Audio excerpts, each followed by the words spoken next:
Me llamo Lucía, tengo 27 años. Tras la muerte de mis padres, me quedé casi sin apoyo, así que decidí mudarme al sur de España. Aquí, en un pequeño pueblo costero, está la casa antigua de la familia de mi marido. Él está ahora en el extranjero por trabajo, así que el único que aceptó recibirme fue su hermano, Julián. Llegué en autobús bajo un calor que no cede ni siquiera en otoño. La maleta era pesada para arrastrarla por el empedrado. Julián me esperaba junto a una pick-up oscura. Me saludó brevemente y enseguida tomó mis cosas. En su voz no había ni alegría ni fastidio, más bien un sentido del deber. A mí me bastaba. Estaba exhausta y no quería dar explicaciones. La casa resultó ser más grande de lo que imaginaba. En cuanto las puertas chirriaron, sentí el frescor de las paredes gruesas. Dentro olía a cal y a cosas antiguas. En el pasillo, unas cuantas redes de pesca. En la cocina, cazuelas deslucidas por la sal y el tiempo. Julián me mostró una habitación en el segundo piso. La ventana daba directamente al mar. Dejé la maleta y entendí que a partir de ahora, ese lugar sería mi refugio, aunque fuera temporal. En el patio crecía un limonero retorcido. Junto al muro había un cobertizo con un candado colgante. Lo miré de reojo. Julián lo notó y dijo enseguida: «No entres ahí. Son cosas de mi padre». Su tono era tranquilo, pero categórico. Asentí en silencio. La primera tarde casi no hablamos. Preparé una cena sencilla con lo que encontré en los armarios: una tortilla y una ensalada de tomates. Julián comió y solo asintió. «Está bien». Comprendí que eso, en él, sustituía a un elogio. Para mí fue suficiente para sentir que había hecho algo correcto. Esa noche tardé mucho en dormirme. Me acosté en una cama limpia, pero ajena, escuchando el rumor del mar tras la ventana. Se arremolinaban pensamientos. Si había hecho bien en venir, si podría vivir allí. Para calmarme, le escribí a mi marido un mensaje breve: «Ya estoy aquí. Todo bien. Julián me ayuda». No llegó respuesta. Ahora él vive en otro mundo y con un ritmo completamente distinto. A la mañana siguiente me despertó el aroma del café. En la mesa había una taza y una nota breve: «El pan está en el armario. Vuelvo después de comer».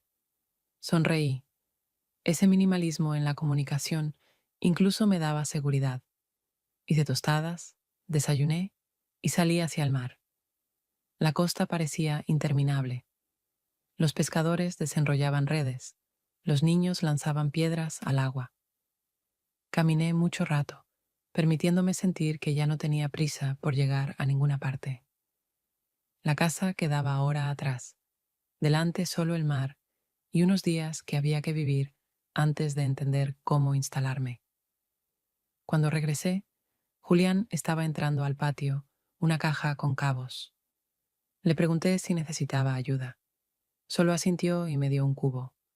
Me mostró cómo quitar la basura de las redes. Trabajamos en silencio, pero sentí que así era más fácil. El trabajo distrae, y a su lado no hacía falta escoger palabras. Por la tarde, coloqué mis cosas en los estantes. Colgué en el armario mis dos vestidos. Se veía humilde, pero para mí era importante ver objetos familiares. Me lavé en el baño pequeño, donde el espejo ya estaba rayado, aunque el reflejo era nítido. Luego me acosté, con la mejilla pegada a la almohada. De la calle entraba un viento salado. Y por primera vez, después del largo viaje, me dormí sin miedo a despertar en mitad de la noche por los recuerdos de la pérdida. A la mañana siguiente, Julián volvió de la costa antes de que el sol alcanzara la altura suficiente para disolver el fresco de la madrugada, y cuando entró en el patio con un cubo de pescado, entendí que su día empezaba mucho antes que el mío, que estaba acostumbrado a despertarse con las primeras olas, ir al muelle, regresar con la carga y del mismo modo sereno, sin palabras, disponer la pesca sobre la mesa de madera junto al cobertizo. Sus movimientos eran precisos, como pulidos por los años, y cuando se lavaba las manos, bajo el grifo, noté cicatrices en los dedos, restos de viejos arañazos y cortes que hablaban de que el trabajo en el mar no perdona la imprudencia. Yo intentaba ajustar mi vida a ese nuevo ritmo. Durante el día me ocupaba de la casa, limpiaba las habitaciones, anotaba en una libreta los asuntos que debía resolver en breve, visitaba la tienda o la farmacia y luego caminaba largo rato por la orilla, permitiéndome quedar a solas con mis pensamientos, que a veces se desvanecían y a veces volvían con dolor y zozobra. El pueblo parecía tranquilo y acogedor, pero en su calma había algo inquietante. La gente miraba de frente. Sus ojos se detenían en mí más tiempo del necesario.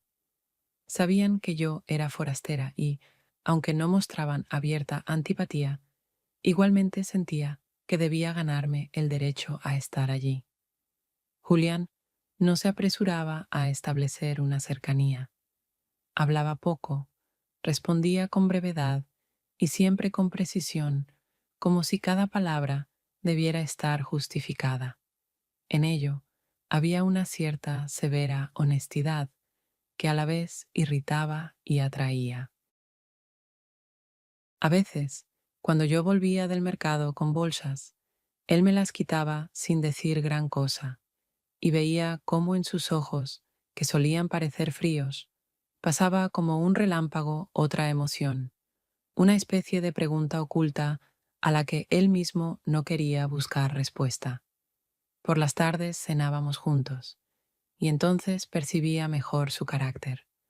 Podía sentarse casi callado, masticar lentamente un trozo de pan y tragar vino, pero de pronto, como si algo en él se desplazara, empezaba a contar cosas del mar, de las tormentas, de cómo una barca se hizo añicos contra las rocas el año pasado, de cómo los pescadores intentaron salvar a un compañero, de cómo a veces el agua se lleva más de lo que uno está dispuesto a dar. Sus palabras sonaban tranquilas, sin adornos, y por eso aún más pesadas, y me sorprendía a mí misma, escuchándolo no tanto por las historias, como por cómo las decía, como si se estuviera acostumbrando a compartir aquello que no muestra en la vida diaria. Con el tiempo empecé a notar que su mirada se detenía en mí más de lo debido, y que, cuando nos cruzábamos por el pasillo o en la cocina, parecía ralentizar el paso, como esperando a ver si era yo quien se apartaba primero. Eso me provocaba sentimientos encontrados. Por un lado, me ponía en guardia, me obligaba a mantener la distancia. Por otro, me traía una agitación inesperada, casi inquietante, que intentaba ocultar incluso de mí misma. Un día regresé de un largo paseo por la orilla y, al entrar al patio, él estaba reparando una red. El sol ya se inclinaba hacia el ocaso, el mar destellaba en dorado, y en aquel silencio sus movimientos concentrados parecían especialmente firmes. Lo saludé, él asintió, y de pronto dijo: «Aquí les cuesta a quienes no crecieron junto al mar, pero uno se acostumbra. Lo importante no es luchar contra las olas, sino ir con ellas». No había superioridad en su voz, solo una constatación, pero esas palabras se quedaron conmigo mucho tiempo, como si no hablara del mar, sino de algo más, mucho más cercano. Intenté no obsesionarme, me ocupé con tareas, pero de noche, tumbada en mi habitación, oía cómo él andaba por el patio, cómo cerraba el portón o cambiaba de sitio un cubo, y esos sonidos se fundían con mis pensamientos. Sentía que nuestra vida uno al lado del otro empezaba a formar un equilibrio extraño. Casi no hablábamos, pero cada día la línea entre la indiferencia y la atención se volvía más delgada, y yo no sabía en qué iba a terminar eso. Unos días después de mi mudanza, Cuando ya me había acostumbrado un poco al ritmo de la casa, al ruido constante de las olas, y a que cada objeto allí tenía su propia historia, me quedé sola y sentí que la curiosidad era más fuerte que la promesa que le había hecho a Julián, pues el cobertizo cerrado con candado llamaba mi atención constantemente, como una frontera invisible que cuanto más existe, más invita a cruzarla. Pasé mucho rato caminando por el patio, regando el limonero, revisando la ropa en el tendedero, como buscando un pretexto para quedarme cerca, y al final me atreví a tocar la puerta, aunque sabía que estaba mal. Algo en mí necesitaba comprender por qué esa prohibición era tan categórica. El candado en realidad no estaba cerrado, solo encajado de manera que la puerta pareciera asegurada, y esa revelación me hizo sentir todavía más culpable, como si él me estuviera poniendo a prueba para ver si resistía. Dentro hacía fresco y olía a madera, a sal y a libros viejos. En los estantes se apilaban revistas náuticas, mapas con rutas marcadas, y en el centro, sobre una mesa, había un barquito de madera con pequeñas estrellas talladas en los costados. Lo tomé en las manos, pasé el dedo por la superficie irregular, y aquel objeto sencillo me pareció el símbolo de que allí no se guardaban solo cosas, sino recuerdos que alguien intentaba preservar del olvido. Estaba tan absorta observándolo que no oí los pasos, y cuando me giré, vi a Julián en la puerta. Su rostro cambió de inmediato. La calma que conocía desapareció, dejando espacio a la ira. Me preguntó bruscamente por qué estaba allí, por qué no había podido contenerme, por qué había violado una petición tan simple. Su voz no era alta, pero en ella había una fuerza tal que me invadió la vergüenza y, al mismo tiempo, un sentimiento de injusticia, pues no consideraba mi acto un crimen tan grave. Le respondí que solo quería entender qué significaba para él ese cobertizo, que no tenía intención de llevarme nada. No escuchó mis explicaciones, como si supiera de antemano que ninguna palabra justificaría mi paso. Entre nosotros quedó suspendida una pausa, pesada y tensa, y sentía cómo mi corazón latía más rápido de lo habitual. Su mirada se clavaba en mí, y entonces, inesperadamente, dio un paso hacia adelante y rozó mis labios. Ese beso fue brusco, como una erupción de lo que llevaba mucho tiempo conteniendo, y a la vez desprotegido, porque en él se percibía no solo deseo, sino desesperación. Lo rechacé, me giré, tratando de recuperar el control, y le dije que eso no estaba bien, que no tenía derecho. Pero dentro de mí algo ya había cambiado. Sentía que ese beso había abierto una puerta que no podría cerrar tan fácilmente. No dijo nada más, solo retrocedió y salió al patio, dejándome a solas con el barquito en las manos.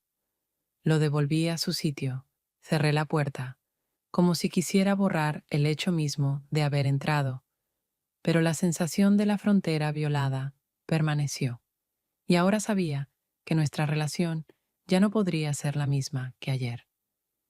Cuando salí al patio, Julián estaba junto al limonero, fumando y mirando el mar. Su rostro era severo, pero en sus ojos vi algo más que enojo, una división interior que también reconocía en mí. Esa tarde casi no hablamos. Se sentó a la mesa, comió en silencio, yo recogí los platos, y aún en ese mutismo era evidente que entre nosotros había surgido algo nuevo, peligroso e irreversible. Intentaba convencerme de que había sido un accidente, que él se había dejado llevar por la emoción, y yo lo tomé demasiado en serio. Pero mi corazón se encogía traicioneramente con el recuerdo, y comprendía, cada vez sería más difícil mentirme a mí misma. Al día siguiente, los dos nos comportamos como si nada hubiera pasado, y aunque me desperté con una sensación pesada en el pecho, con un rostro que revelaba la noche en vela, igualmente salí a la cocina, preparé café y tostadas, y cuando Julián entró desde el patio, puse un plato frente a él, procurando mantener la voz serena, como si aquella mañana no se diferenciara de las anteriores. Se sentó, agradeció con un leve gesto de la cabeza y empezó a comer, y en ese instante entendí que habíamos elegido conscientemente el silencio como modo de cubrir lo ocurrido en el cobertizo, como si ambos hubiéramos aceptado una nueva regla: no mencionar lo que no debía existir. Sin embargo, el día no permitió olvidar. Varias veces sorprendí su mirada fija en mí, más larga de lo apropiado para una convivencia rutinaria. En ella no había ira, solo tensión, mezclada con deseo y quizá con remordimientos que trataba de ocultar tanto como yo. Tampoco yo era inocente.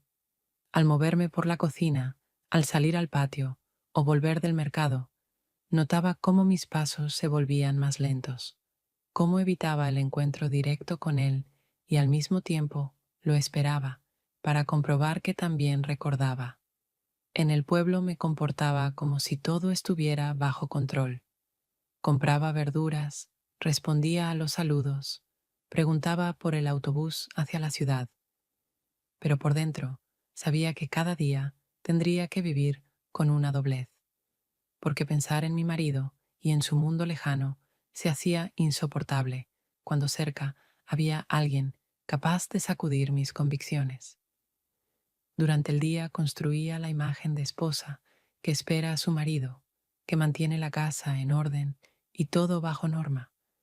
Pero ya por la noche me descubrí pensando que lo que echaba de menos no eran sus llamadas, sino esos instantes en que Julián pasaba cerca y me rozaba el hombro, cuando su mirada se demoraba un segundo más de lo permitido.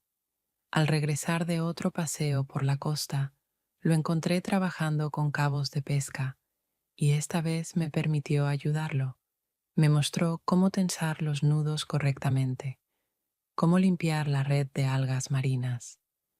Sus manos se movían con seguridad, las mías resbalaban torpemente por las cuerdas húmedas, y varias veces tomó mis dedos para corregirlos, y ese simple contacto me hizo difícil respirar. Fingí que no percibía nada fuera de lugar, pero mi cuerpo me delataba más que cualquier palabra. Por la tarde volvimos a cenar juntos. Él puso pan y vino sobre la mesa. Yo cociné verduras guisadas, y aunque la conversación se limitaba a frases necesarias, en cada silencio era evidente que los dos nos esforzábamos en mantener la distancia. Traté de preguntarle por su trabajo, por el mar, y él, como aliviado, empezó a contar sobre las mareas, sobre cómo las redes se habían quedado trabadas en las rocas y tuvieron que sacarlas entre tres. En su voz apareció cierta viveza, y me pareció que en ese momento ambos agradecíamos cualquier tema que no tuviera relación con nuestro secreto compartido. Pero cuando me levanté para recoger la mesa, él de pronto alargó la mano y tomó el plato de entre mis dedos. Su contacto fue demasiado prolongado, y eso bastó para que mi corazón latiera con fuerza renovada. Ambos fingimos que nada había ocurrido. Yo me giré hacia la cocina, y él salió en silencio al patio.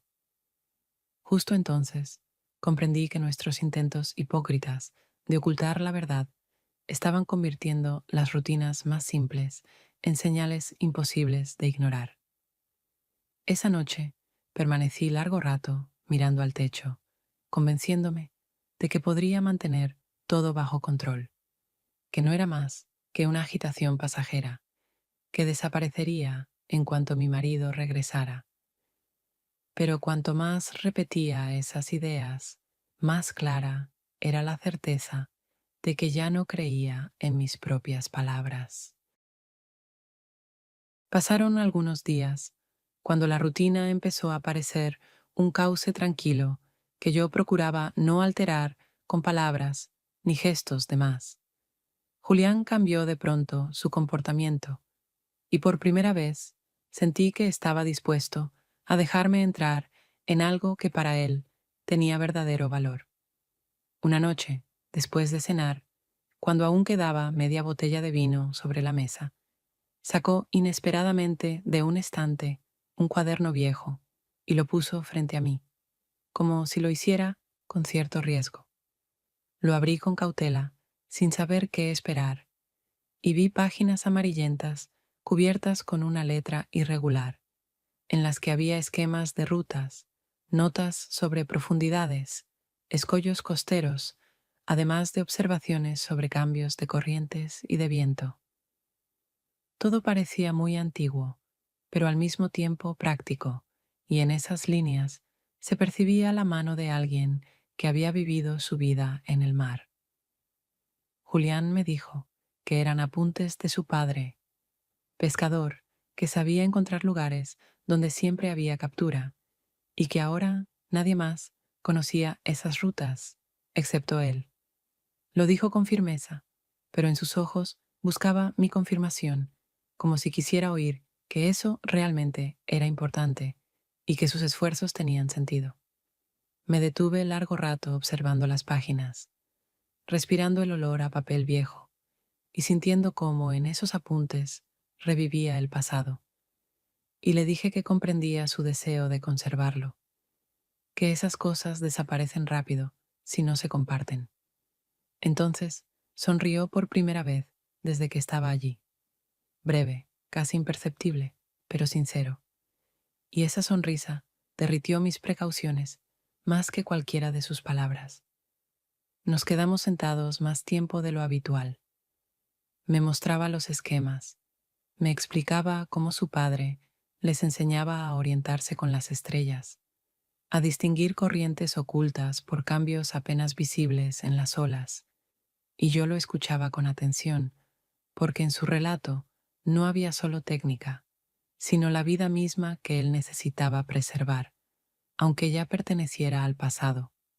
En cierto momento comprendí que me agradaba esa confianza, que me sentía parte de algo valioso, aunque sabía perfectamente que no tenía derecho a esa cercanía, porque cualquier apego hacia él me hacía culpable ante mi marido, que en la distancia confiaba en mí igual que Julián, ahora me confiaba los secretos de su familia.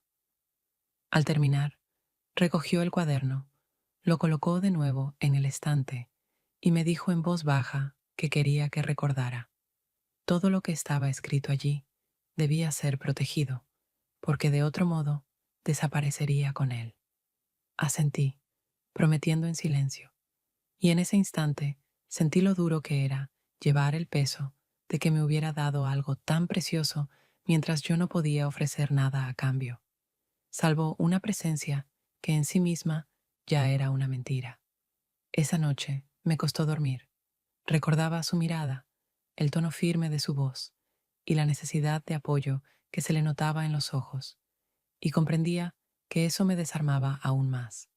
Cuanto más cálido se mostraba conmigo, más consciente era de mi culpa y de la trampa sin salida en la que me metía. Trataba de consolarme pensando que era solo un gesto ocasional, que me mostró el cuaderno porque necesitaba compartirlo con alguien, pero mi corazón no lo aceptaba. Me decía que entre nosotros se estaba formando una confianza que iba más allá de un simple lazo familiar. Cuando al fin me dormí, soñé con la costa dibujada en aquel cuaderno. Las olas cubrían los mapas, borraban la tinta, y yo corría a salvar las páginas, entendiendo que era imposible conservarlo todo, que algo se perdería inevitablemente. Me desperté aún de noche y permanecí largo rato sentada en la cama, escuchando los sonidos de la casa, sabiendo que, de ahora en adelante, cada conversación con él pesaría más que la simple rutina.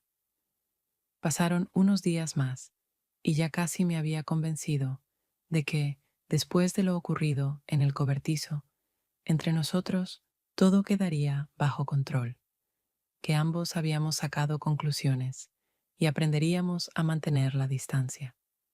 Pero aquella tarde, cuando el aire estaba denso de calor y el mar reflejaba la luz rojiza del atardecer, todo cambió tan bruscamente que no alcancé a darme cuenta en qué momento perdí la capacidad de mantener el equilibrio.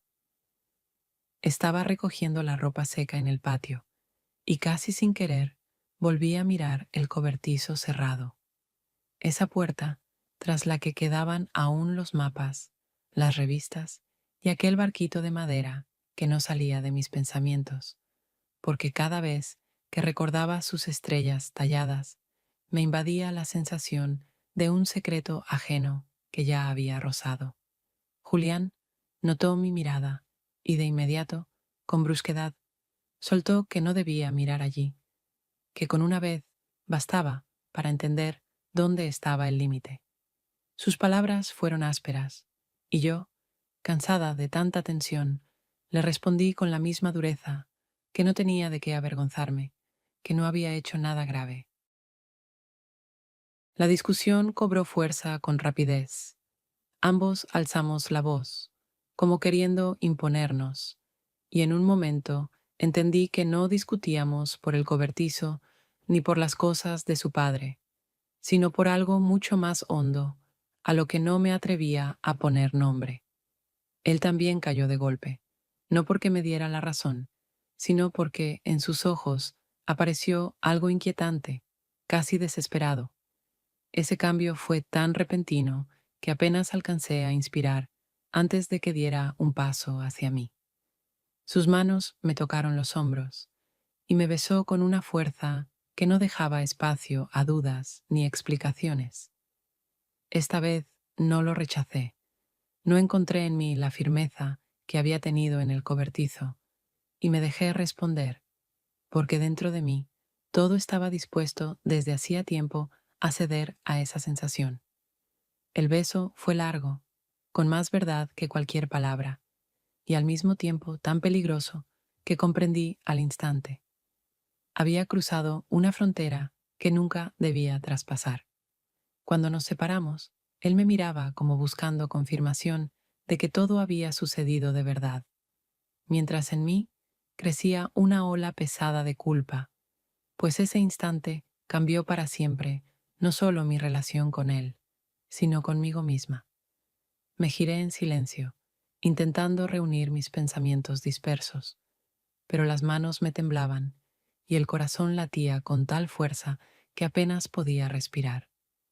Él no dijo nada más, solo se apartó y salió por la puerta del patio, dejándome allí, rodeada de ropa doblada y de un silencio interminable.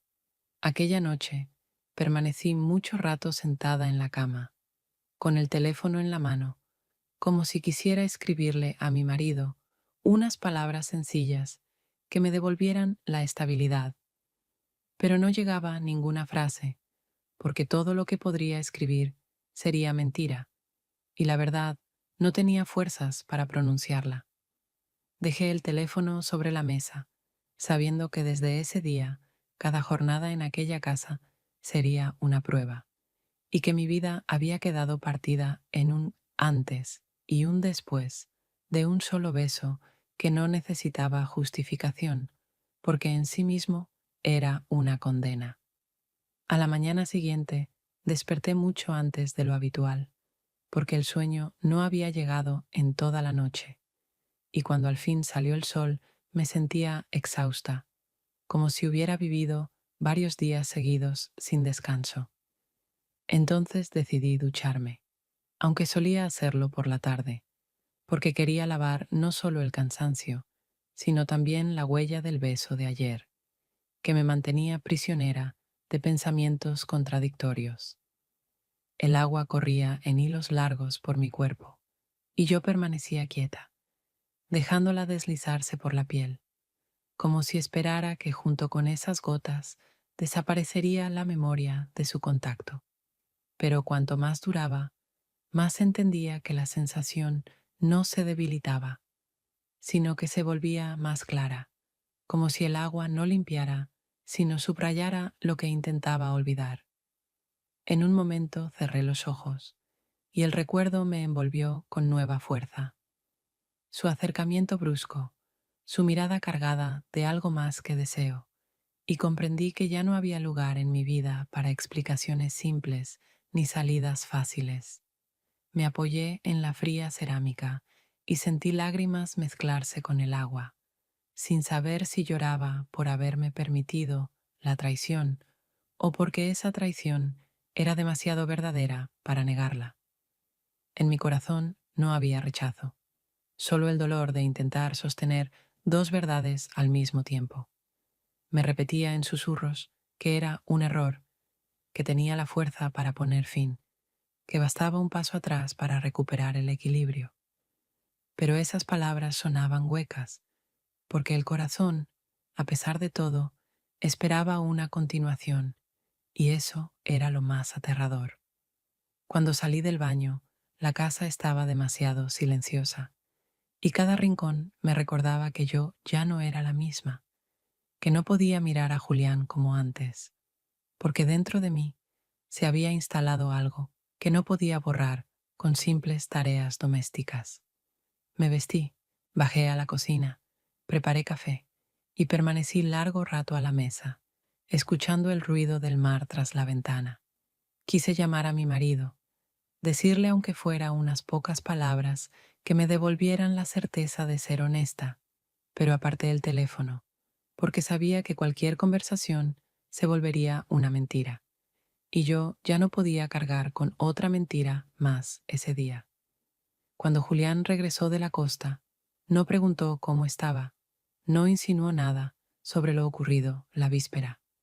Solo puso un cubo de pescado sobre la mesa, sacó un cuchillo y empezó a limpiarlo, y yo lo miraba tanto tiempo que terminé sintiendo cómo mi respiración se volvía irregular, porque incluso su simple presencia recordaba que entre nosotros ya existía un límite que habíamos traspasado. Lo ayudé a recoger, nuestras manos se tocaron varias veces y cada roce aumentaba la tensión, aunque por fuera todo pareciera tranquilo. Por la noche, sola otra vez en mi cuarto, tuve la certeza de que jamás podría recuperar la seguridad de antes, porque ahora incluso una ducha se había convertido en un intento de huida de mis propios sentimientos, y escapar de ellos era imposible. Esa idea se durmió conmigo, solo para despertarse aún más fuerte al día siguiente.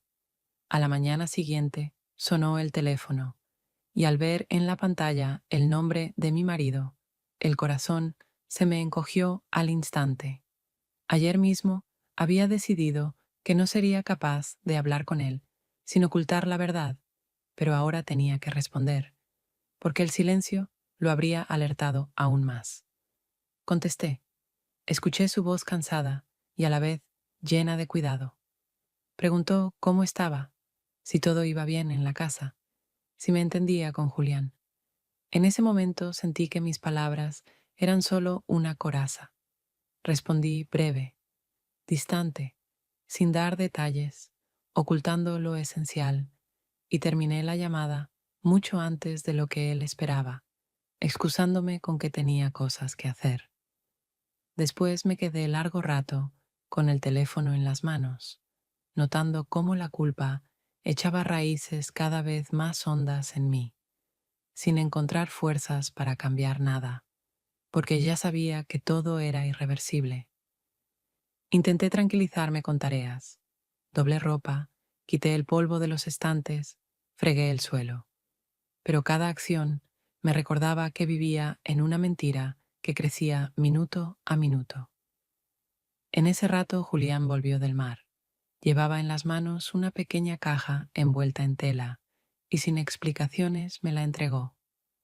La abrí y encontré un pañuelo sencillo de algodón, con un bordado en los bordes.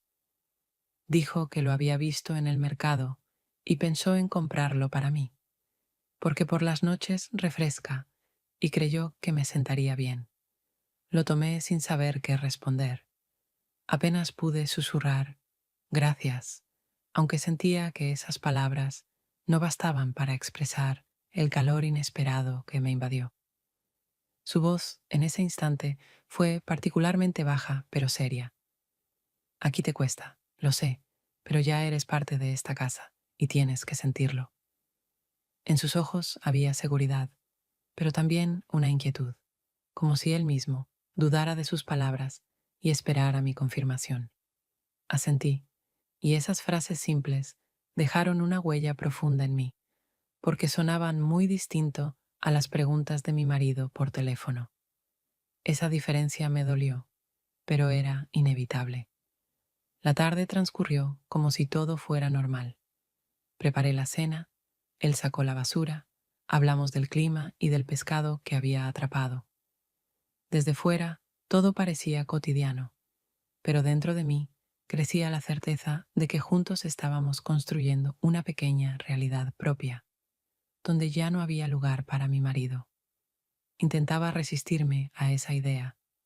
Me repetía que era algo pasajero, que debía volver a mi vida de antes. Pero cada mirada de Julián, cada gesto suyo, hacía esa lucha más inútil. Por la noche, ya sola en mi habitación, saqué el pañuelo, lo extendí y lo sostuve mucho tiempo entre las manos, contemplando el bordado, y sentí que ese objeto sencillo se había convertido en el símbolo de que no había logrado ser honesta. Había aceptado su cuidado y sentido en él más de lo que debía. Doblé el pañuelo, lo guardé en la mesita de noche, junto a la foto de mis padres, y entendí que esta mentira que llevaba ante mi marido no se detendría. Ya tenía raíces, y aunque quisiera, no podría arrancarlas. Pasó poco más de una semana, y ya empezaba a sentir que la vida en el pueblo había tomado un ritmo habitual. Cada mañana iba al mercado, compraba pan y verduras, me detenía en la tienda de aceitunas frescas y trataba de comportarme como si mi estancia allí fuera natural y comprensible.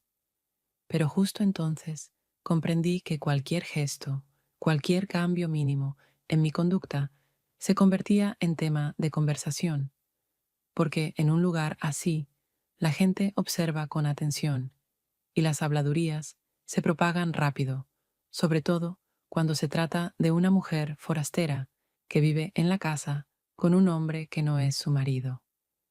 Las primeras insinuaciones las percibí en el mercado, cuando las mujeres junto al puesto, que antes apenas respondían a mi saludo, comenzaron a quedarse más tiempo mirándome. Sus palabras eran corrientes, pero en sus voces había una entonación que dejaba claro: ya habían oído algo.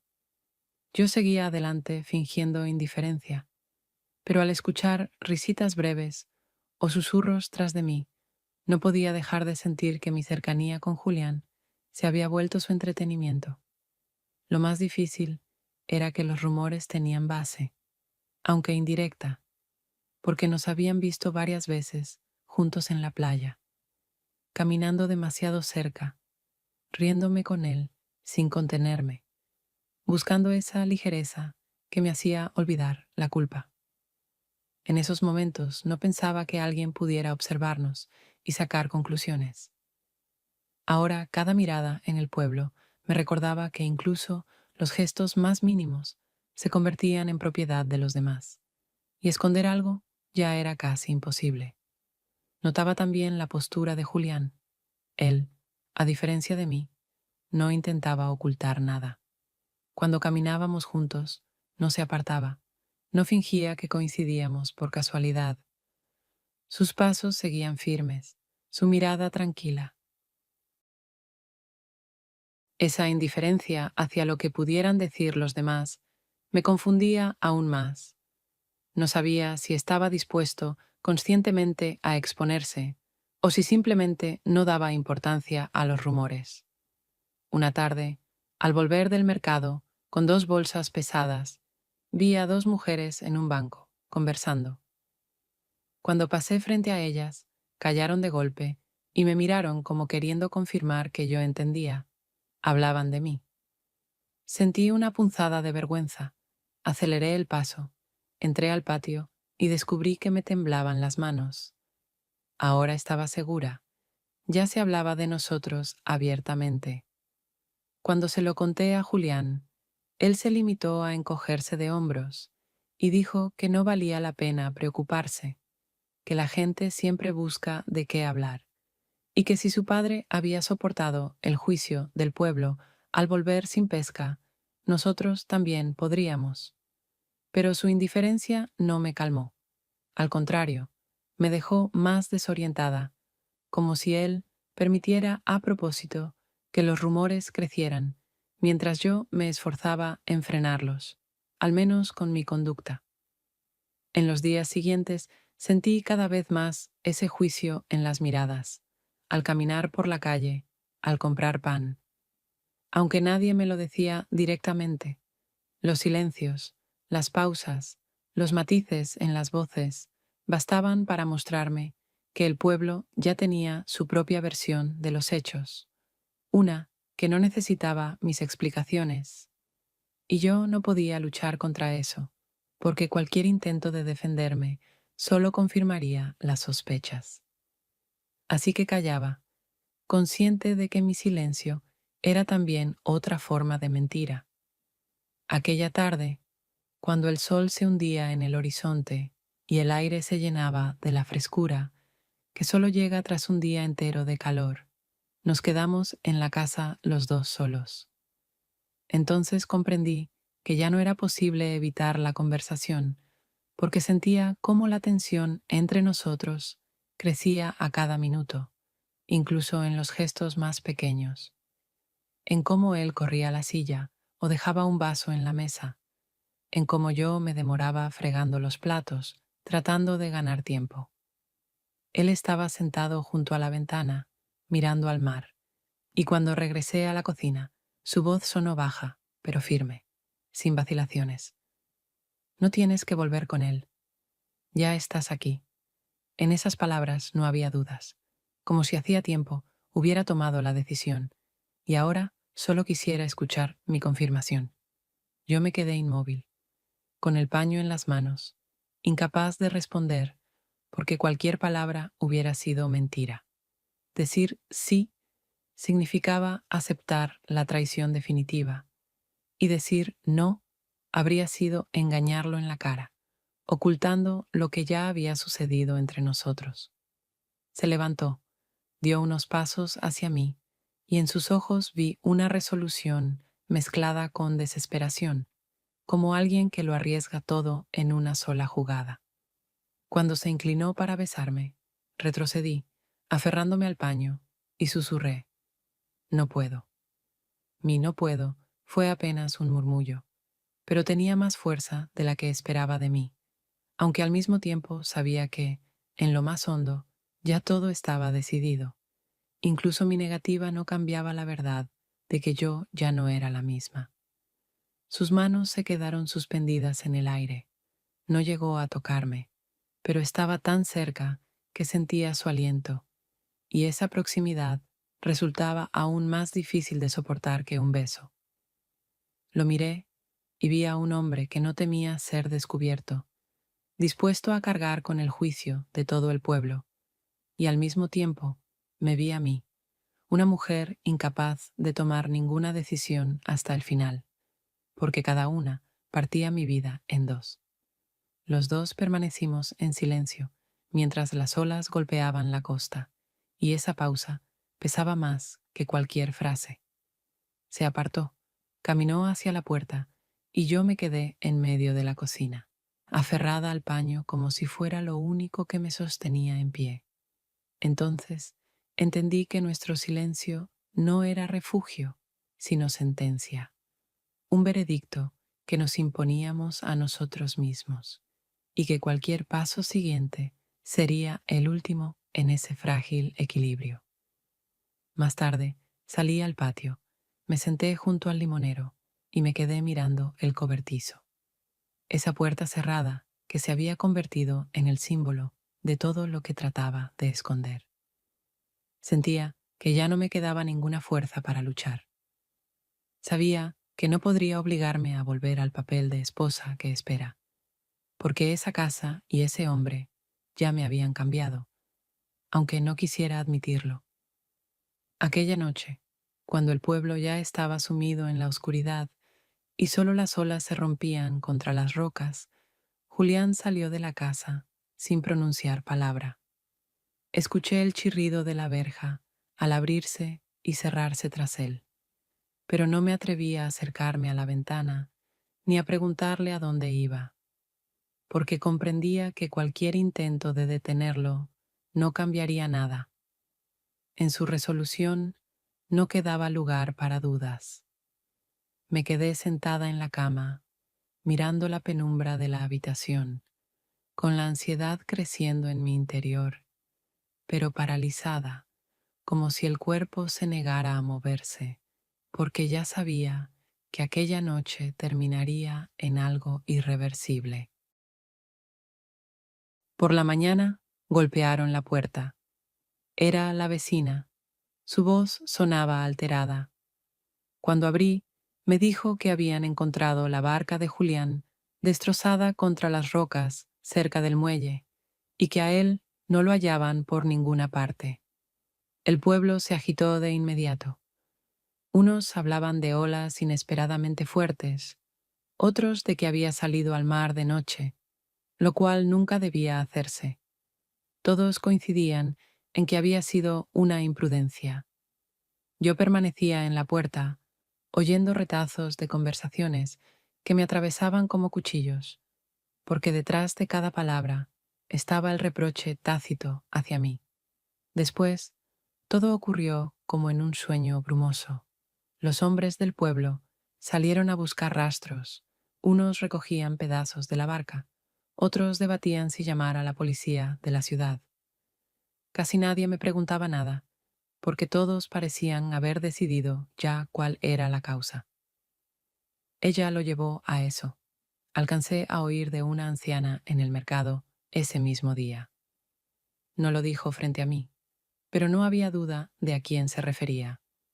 Los rumores se habían convertido en sentencia, y la sentencia en condena. De vuelta en la casa, todo seguía oliendo a él. Las redes sobre la mesa, el cuchillo junto al cubo, las botas de goma en el rincón. Miraba a esos objetos sabiendo que nunca volvería, que nuestras discusiones, silencios y roces habían quedado congelados en un pasado que ya no podía cambiar. En mi habitación encontré el barquito de madera con estrellas talladas, y al sostenerlo comprendí que se había convertido en el símbolo de una culpa que jamás podría borrar. Aquel barquito, tan inocente en apariencia, ahora me recordaba cada paso que nos había llevado hasta ese punto. La prohibición que rompí, su ira, el primer beso, mi incapacidad de decir la verdad y de poner límites. Sentía que no tenía en mis manos un trozo de madera, sino la prueba de que había perdido el control de mi vida. El pueblo siguió con su rutina. Al amanecer salían al mar, reparaban redes, hablaban de capturas, pero cada mirada, incluso la más neutra, yo la sentía como acusación. No podía salir a la calle sin sentirme observada, no podía comprar pan sin percibir susurros a mi espalda. Julián ya no estaba, pero su ausencia resonaba más fuerte que cualquier palabra, y a mí me habían cargado con la responsabilidad de ella. Por la tarde volví a sentarme bajo el limonero, con el barquito en las manos, tratando de imaginar cómo seguir viviendo cuando todo alrededor me recordaba lo que había hecho. Sabía que jamás podría justificarme, ni ante los demás, ni ante mí misma, y esa certeza me acompañaba incluso cuando las últimas luces del pueblo se iban apagando. Tras la desaparición de Julián, los días en la casa transcurrieron lentos y pesados, como si el aire se hubiera vuelto denso e imposible de disipar. Incluso el mar, que siempre había seguido su propio ritmo, parecía ahora indiferente. Su rumor ya no traía consuelo, solo recordaba aquella noche en la que él se marchó y nunca volvió. Mi marido no regresó de su viaje de trabajo. Sus llamadas se hicieron escasas, meras comprobaciones de que yo seguía allí. Y cada vez yo respondía con la misma brevedad, ocultándole la verdad, sin fuerzas para contar lo sucedido, porque en su mundo de viajes y reuniones no había espacio para mis confesiones. Me quedé sola, sin confianza ni excusas, y esa soledad era aún más dura que la pérdida de mis padres. Entonces no pude hacer nada para evitarlo. Ahora comprendía que mis pasos, mis palabras y mis silencios nos habían conducido a este final. El pueblo ya no murmuraba en voz alta, pero su silencio era más fuerte que cualquier frase. En el mercado me entregaban las verduras sin añadir comentario. En la tienda me cobraban sin decir palabra, y hasta los saludos se habían vuelto pura formalidad. Todo eso me apartaba más que los rumores. En la casa todo hablaba de él. Las botas vacías junto a la puerta, el cuchillo aún en la repisa, el olor a tabaco en el cobertizo. Ya no soportaba permanecer allí dentro mucho tiempo. Las paredes eran demasiado estrechas, el aire demasiado espeso. Varias veces intenté convencerme de que debía cerrar el cobertizo para siempre, guardar todo lo que pudiera recordarlo.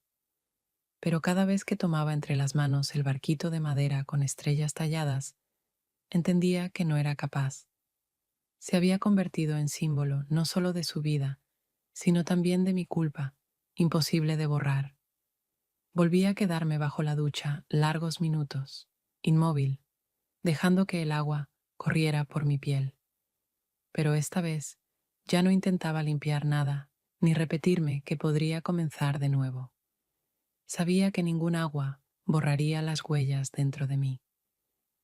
Permití que las gotas cayeran y comprendí que mi vida estaba definitivamente dividida y que aquellos momentos con Julián permanecerían para siempre, incluso si yo lo rechazaba. Ya no me decía que había sido un error, ya no buscaba palabras de consuelo. Entendía que no había justificaciones, solo quedaba el hecho de haber perdido la capacidad de ser sincera. Nada de lo ocurrido podía deshacerse.